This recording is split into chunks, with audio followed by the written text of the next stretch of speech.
দর্শক, আমরা আপনাদেরকে যুক্ত করেছি রাজধানীর শাহবাগ মোড়ে পিজি হসপিটাল থেকে।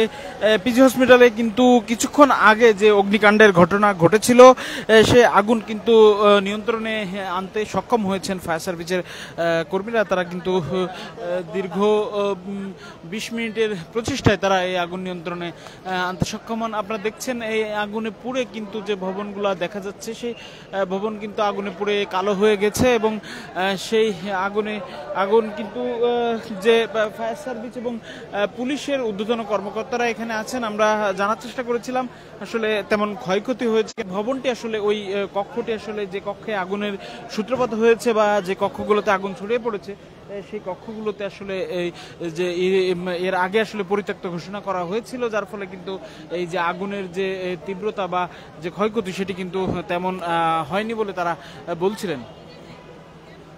তবে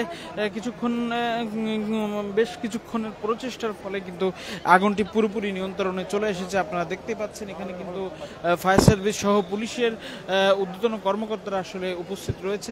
আগুন লাগার সঙ্গে সঙ্গে ঘটনাস্থলে এসে উপস্থিত হন। এছাড়া কিন্তু উৎসুক জনতা তারা কিন্তু ভিড় করছেন আগুন নিয়ন্ত্রণ বা অগ্নিকাণ্ডের ঘটনা দেখার জন্য। তারা কিন্তু বেশ ভিড় করছেন বলে আমরা দেখতে পাচ্ছি। কিছুক্ষণ আগে কিন্তু যে পানির যে পাইপ সেটি কিন্তু নিয়ন্ত্রণ করার জন্য আমরা দেখতে পাচ্ছিলাম তারা কিন্তু যে হিমশিম খাচ্ছিলেন।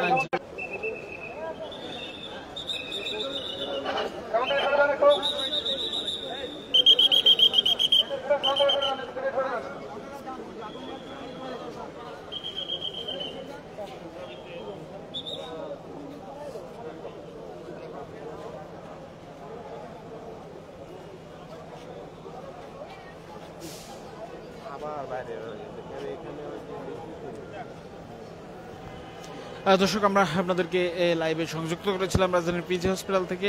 পিজি হসপিটালে যে অগ্নিকাণ্ডের ঘটনা ঘটেছিল, সেই অগ্নিকাণ্ডের ঘটনা কিন্তু সর্বশেষ আপডেট অনুযায়ী সেই আগুন কিন্তু নিয়ন্ত্রণে এসেছে এবং সেই আগুন এখন কিন্তু ফায়ার সার্ভিসের কর্মীরা এখনও কিন্তু এখানে তৎপর রয়েছেন।